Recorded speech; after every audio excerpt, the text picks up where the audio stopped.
AA23, AA22, Allu অর্জুনের ছবি। এই ছবিগুলোর নাম নিশ্চয়ই তোমরা শুনেছো, টাইটেল আমরা জানি না, কেউ জানি না, তুমি জানি না, আমি জানি না, কেউ জানি না।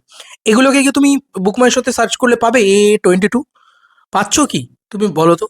কিন্তু সেরকম ভাবেই দেখতে গেলে আজ অবধি এটা কিন্তু কোথাও মানে কোনো ইন্ডাস্ট্রিতে এরকম ভাবে নাম না ইয়ে করে হঠাৎ করে ইউজ করে দেওয়া যায়নি বা হয়নি।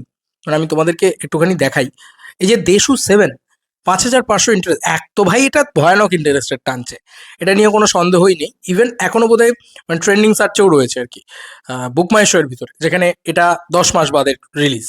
তো এটা একটা ভয়ানক হাইপ জেনারেট করেছে, সব কিছু ভয়ানকভাবে জেনারেট করেছে, সেগুলো তো রয়েইছে।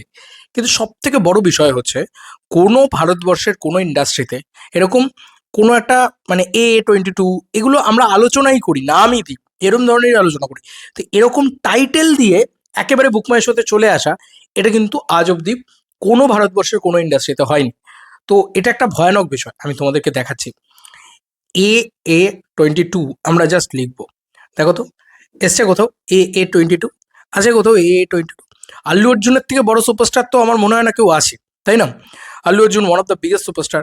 ইভেন তোমার থালাপতি বিজয় হতে পারে, তারপরে কমল হাসান স্যার হতে পারে, বা কি বলে তোমার, বলো না, রজনীকান্ত স্যার হতে পারে, বা প্রত্যেকে মানে এত বড় বড় নাম রয়েছে সাউথে, বলিউডে। ইভেন শাহরুখ খানের ছবি, শাহরুখ খানের কিং চলে এসছে, সেটা আলাদা বিষয়, কিন্তু কিং আসার আগে শাহরুখ অ্যাটলি বা এরকম মানে শাহরুখের এততম ছবি এরকম বলে কিন্তু কোনোদিন কোনো কি বলবো মানে বুকমাই শোতে চলে আসা, এটা কিন্তু মুখের কথা নয়।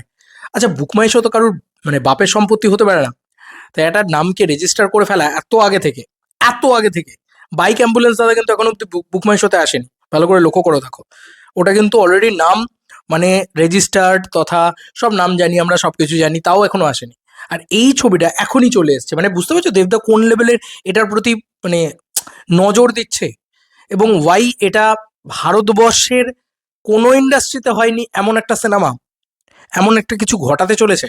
এটা শুভশ্রী কিন্তু বলেছে কালকে, আর সেটা কিন্তু আমার মন বলছে যে সেটা অলরেডি শুরু করে দিয়েছে।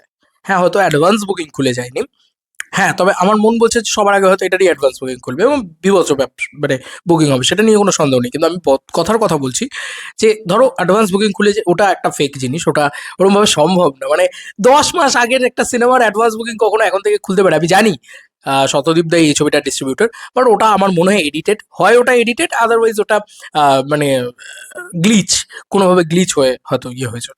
কিন্তু এটাকে তুমি ভেবে দেখেছো যে দেশু 7 নামের কোনো ছবি এরকম ভাবে আনা সম্ভব না? আল্লু অর্জুন আনেন না, আহ, সুকুমার আনেন না, মহেশবাবু আনেন না, রামচরণ আনেন না, এত বড় বড় স্টাররা রয়েছেন যারা, প্রভাস আনেন না, সব থেকে বড় কথা। তো এত বড় বড় স্টার যারা রয়েছে তারা কিন্তু আনেন না এরকম ভাবে ছবি। তো এটা কিন্তু গোটা ভারতবর্ষে প্রথমবার এই ঘটনাটা ঘটালো দেশু মানে দেব শুভশ্রী। যাই হোক, তোমাদের আর কি মতামত এই ভিডিওটাকে নিয়ে জানিও কমেন্ট সেকশনে। চলো বন্ধুরা, নতুন কোনো ভিডিওতে দেখা হবে, বাই।